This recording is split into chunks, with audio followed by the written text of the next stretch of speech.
Salut bien-aimés, nous allons débuter notre culte. Aujourd'hui c'est vendredi. Tu ne dois pas oublier le rendez-vous que nous avons avec le Seigneur. Quels que soient les confinements, nous sommes appelés à respecter notre rendez-vous avec le Seigneur de Seigneurs, le Dieu puissant, le Dieu grand, le Dieu véritable. Je vais prier avant de commencer notre culte. Nul n'est semblable à toi, ô Éternel, tu es grand, et ton nom est grand par la puissance. Tu es digne de louange et redoutable par-dessus de tous les cieux. Nous voici encore une fois ce matin pour élever ton Saint-Nom, pour élever ta grandeur, ta force, ta magnificence, ton éternité et ta gloire, car tout ce qui est au ciel et sur la terre t'appartiennent à toi. Tu règnes et tu es au-dessus de toute principauté. Merci Père, merci le Dieu de grâce, le Dieu de toute puissance. Je voudrais encore une fois nous remettre devant ta face en nous humiliant, en demandant pardon parce que toute la semaine, nous avons marché selon les désirs de la chair et au moment où nous nous présentons devant toi, nous nous humilions pour demander pardon. Que ton sang précieux qui a coulé sur les monts de Golgotha nous purifie, enlève toute souillure. Je te recommande ce moment que le Saint-Esprit qui est le Maître, c'est lui qui sait donner la nourriture au temps convenable. Selon qu'il est écrit, au commencement était la parole était avec Dieu, la parole était Dieu, et cette parole s'est faite chair, elle est descendue sur cette terre, c'est Jésus-Christ. Nous voulons que tu nous parles et que chaque enfant de Dieu soit édifié en écoutant cette parole au nom de notre Seigneur Jésus-Christ. Amen. Nous continuons avec notre enseignement. Nous sommes en train de parler sur un thème très très important, les désirs de la chair, parce que en tant que prédicateur de la parole, nous devons préparer l'Église. Quels que soient les temps difficiles que nous connaissons, le temps de confinement, Covid-19, mais nous devons préparer l'Église au retour de notre Seigneur Jésus-Christ. C'est depuis 3 semaines que nous parlons sur les désirs de la chair. Nous détaillons chaque désir, nous montrons, nous donnons des exemples bibliques pour que les enfants de Dieu se retrouvent dans cette situation. Le sous-thème d'aujourd'hui est intitulé « L'orgueil ». Qu'est-ce qu'on entend par l'orgueil? Je voudrais d'abord définir l'orgueil. C'est l'amour propre, l'amour de soi-même, l'amour déréglé. Cela veut dire, lorsqu'il y a un dépassement, on s'aime plus et on se croit être au-dessus des autres. On se croit être plus intelligent que les autres, plus beau, plus sage que les autres, plus riche que les autres. Et cela amène les sentiments que nous appelons orgueil. C'est l'état d'un homme qui s'admire par ses propres œuvres. Il croit que ce que lui a fait, personne autre ne peut pas le faire.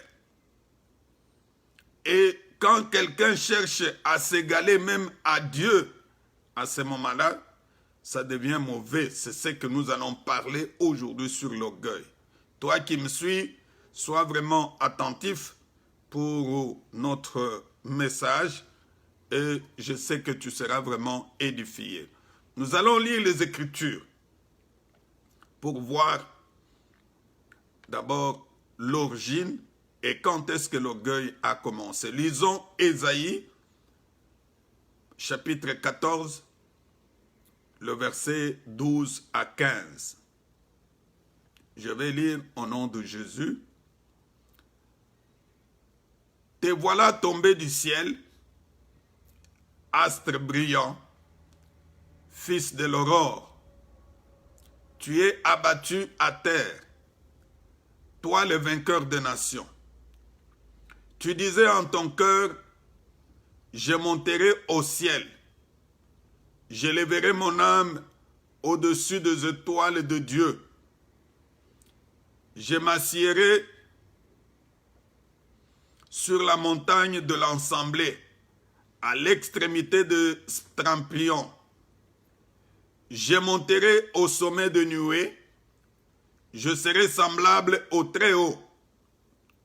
Mais tu as été précipité dans le séjour des morts, dans le profondeur de la fosse. Ceux qui te voient fixent sur toi leur regard, ils te considèrent attentivement. Parole du Seigneur. Ici, on nous parle du père de l'orgueil. La première personne qui est tombée dans l'orgueil, c'est Satan. Pourquoi Satan est tombé dans l'orgueil? Satan fit un ange au ciel, mais à un moment, et il a commencé à chercher à se considérer comme Dieu. Il a commencé à s'élever. Il voulait maintenant qu'on commence à l'adorer comme Dieu, oubliant que nous avons un seul Dieu qu'on peut adorer. C'est ainsi que Satan, à cause de cela, fut précipité sur cette terre. La Bible dit, tu as été précipité dans le séjour des morts à cause de l'orgueil. Satan, c'est lui le père de l'orgueil. Lorsque tu es orgueilleux, sache que ton père, c'est Satan. Et c'est avec lui que l'orgueil a commencé. Et aujourd'hui, l'orgueil est en train de se retrouver chez plusieurs personnes. On trouve l'orgueil dans deux foyers, dans le milieu du travail, au sein de l'église, dans la famille, et ce qui n'est pas une bonne chose. Lorsque tu vis dans l'orgueil, sache que ton père, c'est Satan. Lisons un autre verset, Ézéchiel chapitre 28, versets 12 à 18. Mais le verset qui m'intéresse plus, commençons par le verset 15. Écoute ce que la parole, ici on parle toujours de Satan, pour que tu comprennes que lorsqu'on vit dans l'orgueil, nous sommes le fils du diable, nous ne sommes pas le fils de Dieu. Tu as été intègre dans tes voies depuis le jour où tu fus créé, jusqu'à celui où l'iniquité a été trouvée chez toi. Satan fut intègre depuis sa création. Mais lorsque la colère a commencé dans sa vie, qui est l'iniquité, et c'est à ce moment-là que le mal a commencé dans la vie de Satan. Verset 16. Par la grandeur de ton commencement, tu as été rempli de violence et tu as péché. Je te précipite de la montagne de Dieu et je te fais disparaître, chérubin protecteur du milieu de pierre étincelante. Verset 17 qui est plus important. Ton cœur s'est élevé à cause de ta beauté. Tu as corrompu la sagesse dans ton éclat, je te jette par terre. Je te livre en spectacle au roi. Par la multitude de tes iniquités, par l'injustice de ton commencement, tu as profané tes sanctuaires. Je t'ai fait sortir du milieu de toi un feu qui te dévore. Je te réduis en cendres sur la terre, aux yeux de tous ceux qui te regardent. Parole du Seigneur. Ici, on parle toujours de Satan. Comment est-ce qu'il a été précipité sur cette terre? À cause de l'orgueil. Il dit, ton cœur s'est élevé à cause de ta beauté.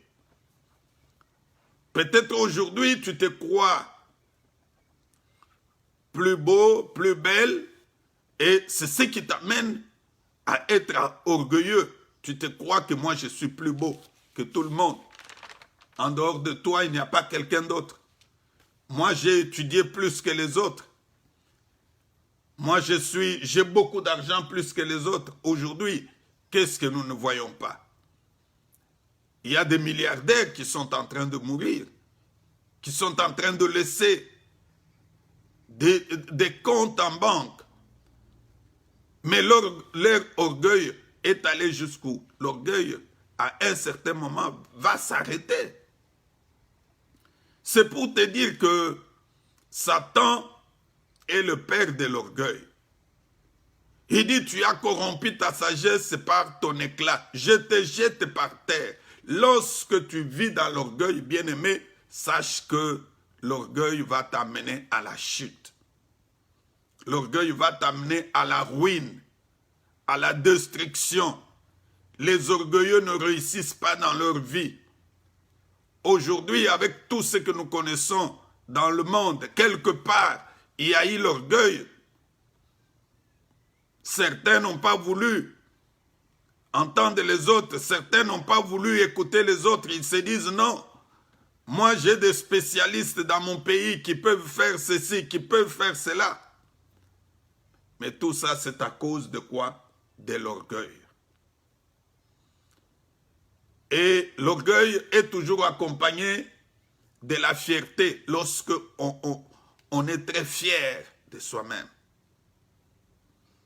Mais le contraire de l'orgueil, c'est l'humilité.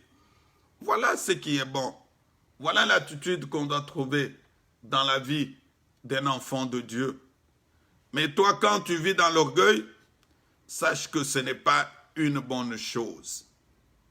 Proverbe chapitre 16, verset 18.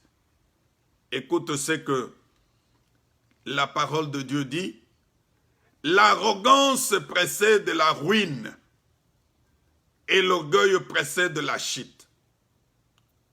Lorsque tu vis dans l'orgueil, sache que tu finiras par tomber.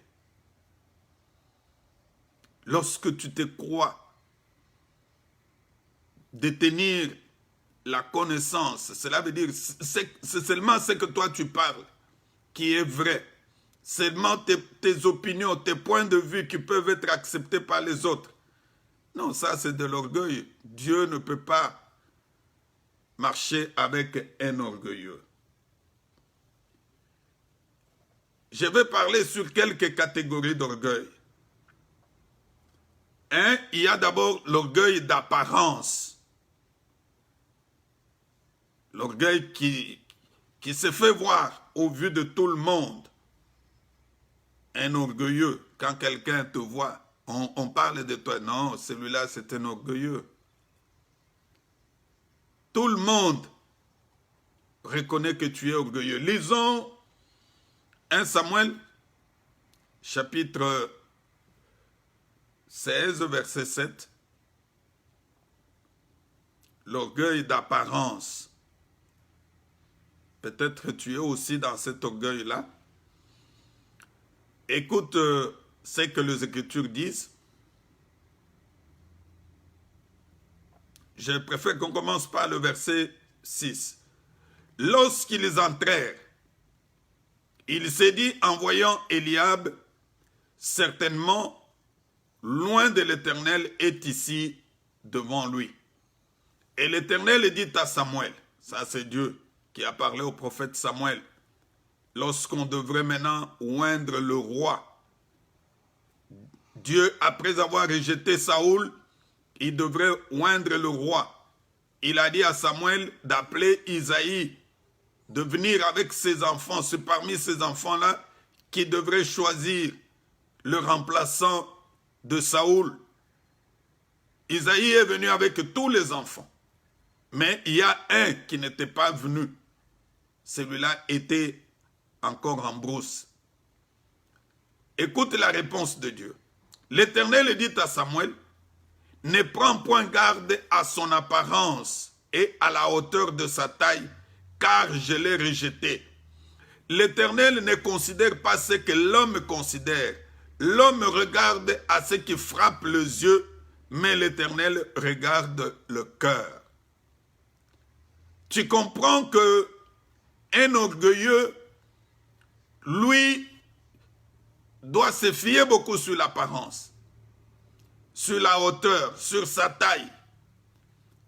C'est ce qui s'est passé ce jour-là lorsque on a amené Eliab et Saoul et Samuel a vu Eliab, lui a cru que c'est lui parce que Eliab avait une bonne apparence, il était beau, il avait une bonne taille, mais ce n'était pas lui. Celui que Dieu avait choisi, c'était David qui n'était pas encore sur place, qui était en brousse. Et c'est ainsi que Dieu, le prophète Samuel va poser encore la question à Isaïe que c'est tout ce que tu as comme enfant. Il dit, il y a encore un autre, le tout dernier, le tout petit, mais il est en brousse. On va envoyer des gens pour aller chercher le jeune. Et quand le jeune David est arrivé, automatiquement Dieu a dit à Samuel, c'est celui-là que je choisis. L'orgueil d'apparence. Aujourd'hui, tu es dans l'apparence. Tu es trop orgueilleux. Tu t'es dit parce que je suis beau, j'ai une belle taille, je suis au-dessus de tout le monde. Non, ce n'est pas une bonne chose. Deuxième type d'orgueil, c'est l'orgueil d'origine. Cela veut dire, ici, il s'agit de l'orgueil qui provient de la famille dont quelqu'un est né. Non, je suis né dans telle famille. Cette famille est connue. Je suis né dans telle tribu, dans tel pays. Non, d'ailleurs, mon pays, c'est un pays le plus riche. C'est un pays le plus beau. Non. Devant Dieu, tous les pays sont égaux. Que tu sois africain, américain, européen, asiatique, nous sommes tous égaux devant Dieu. Nous devons sortir de l'orgueil de nos origines. Et tu trouves certaines personnes parce qu'il est né de la famille peut-être présidentielle, son père fut président ou bien il est président, il vit dans cet orgueil-là. Il cherche à mener une influence à cause de la famille qu'il appartient. Non! Nous devons éviter de vivre dans l'orgueil d'origine, qui n'est pas une bonne chose. Non, parce que je suis frère à tel, parce que je suis sœur à tel. Et ces choses, nous les remarquons plus chez nous en Afrique. Quand un membre de la famille devient président, il devient premier ministre ou ministre, c'est toute la famille. Toi, tu ne sais pas que je suis de la famille telle. Et quelqu'un ne veut même plus payer les impôts, il ne veut plus payer ses taxes parce qu'il est de la famille telle ou telle. Non, ça c'est de l'orgueil qui n'est pas conforme à la parole de Dieu. Nous devons sortir de cet orgueil-là. Troisième catégorie d'orgueil, c'est l'orgueil du rang. Cela veut dire hein, le rang. Moi, je suis dans tel rang. Moi, je suis dans le rang de grands serviteurs de Dieu. Toi, tu n'es pas hein, de ma catégorie. Moi, je suis un grand. Je suis connu dans plusieurs pays. D'ailleurs, mes émissions sont suivies partout. Regarde un peu sur YouTube. Quand je fais une émission, tu vois combien de vues. Non, mon frère, tu peux avoir autant de vues. C'est une bonne chose. Mais pourquoi dois-tu vivre dans l'orgueil? Parce que les orgueilleux ne verront pas le Seigneur. Quand tu vis dans l'orgueil, si Christ te trouve dans l'orgueil, tu ne seras pas enlevé. Il y a aussi le dernier, c'est l'orgueil spirituel. Quand on a une mérite quelconque. Là, je voudrais plus insister sur l'attitude de certains serviteurs de Dieu, l'attitude de certains prophètes. Surtout les prophètes, quand Dieu commence à l'utiliser, il devient très orgueilleux. Il se croit être au top. Et même quand il commence à donner son message prophétique, et il attend, si dans son église ils sont nombreux, il y a peut-être 3, 4, il attend que les autres la parlent. Il est dit, ça ce sont des prophètes mineurs. Moi je suis un prophète majeur. Non, non. Bien aimé, ça c'est de l'orgueil. Hein? Il dit, voici les signes qui montrent que ce que je parle vient de Dieu. Premier signe, il parle. Deuxième, et dans tout ça, c'est de l'orgueil. Parce que Dieu lui a donné un don, il lui a donné un grand ministère, oui. Tu peux avoir un ministère, parfois de 100 000 membres, ou d'1 million de membres. Ce n'est pas ça qui te fera sauver. Peut-être l'autre pasteur a un ministère de 15 membres ou 20 membres. Si celui-là marche dans l'humilité et que toi tu vis dans l'orgueil, tu ne seras pas enlevé. Qui te dit que nous serons enlevés parce que nous avons des grandes églises qui ont autant de membres? Je ne dis pas que c'est mauvais d'avoir une grande église où il y a beaucoup de membres, où il y a des membres qui sont bénis. C'est parmi aussi des signes qui montrent que Dieu est avec nous. Mais que ça ne soit pas un sujet d'orgueil. Aujourd'hui, qu'est-ce qu'on ne constate pas dans nos églises? Le pasteur ne veut pas venir au début du culte, non. Il attend seulement quand tout le monde est déjà là. Et quand il rentre, quand le pasteur doit entrer, on se met debout, il dit, l'homme de Dieu va entrer. Mettons-nous tous debout pour accueillir l'homme de Dieu. Non, là, c'est de l'orgueil. Tu t'attires la gloire de Dieu. Ce sont des choses que Dieu n'aime pas. Nous devons vivre dans la simplicité, dans l'humilité. Et lorsqu'on vit dans l'humilité, le Seigneur va se manifester dans notre vie. Ne soyons pas comme le diable qui fut orgueilleux, même jusqu'à dire à Jésus que je te donnerai toutes ces choses que tu as si tu te prosternes devant moi. Non, ça c'est quel genre d'orgueil? Satan.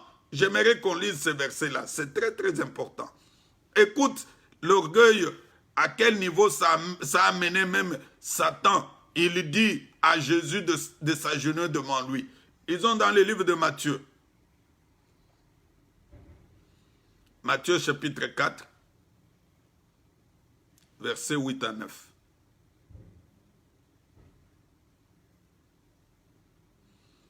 Écoute ce que la parole de Dieu dit. Nous commençons par le verset 7. Jésus lui dit, il est aussi écrit, tu ne tenteras point le Seigneur ton Dieu. Ici, c'est lorsque Satan est venu tenter Jésus. Le verset 8. Le diable les transporta encore sur une montagne très élevée, lui montrant tout le royaume du monde et leur gloire. Il lui dit, je te donnerai toutes ces choses si tu te prosternes et m'adores.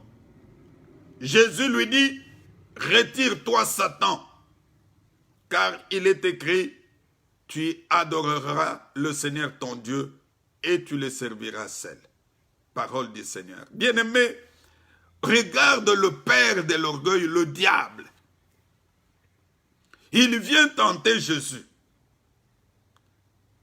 Il va le transporter sur une montagne très élevée pour lui montrer tout le royaume du monde et leur gloire, le faisant croire que c'est lui qui a créé ces choses, oubliant que c'est Jésus qui est Dieu. Il prononce la parole en lui disant, je te donnerai toutes ces choses si tu te prosternes et m'adores. Est-ce que Satan, ces choses lui appartenaient? Aujourd'hui, les orgueilleux font autant de promesses. Quand tu rencontres un homme orgueilleux, il peut promettre à sa femme, peut-être à une copine ou bien à une amie, autant de choses. Si tu m'acceptes aujourd'hui, je vais t'amener dans tel pays, je ferai ceci pour toi, je vais acheter ceci. Tout ça, c'est de l'orgueil. Ce ne sont que les signes de ton père. Il dit, je te donnerai toutes ces choses. Est-ce que ce n'est pas la même chose avec toi? Tu es dans l'orgueil. Il y a quelques signes qui montrent que cet homme est orgueilleux. Lorsqu'une personne s'énerve parfois tout le temps, tu peux voir un orgueilleux lorsqu'il y a un débat, une discussion avec les autres. Il est prêt à s'énerver. Et c'est lui, la première personne à se fâcher. Non, moi je n'aime pas ce genre de choses.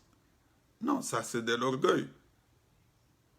Une personne qui s'énerve lorsque on lui dit de patienter, tu arrives,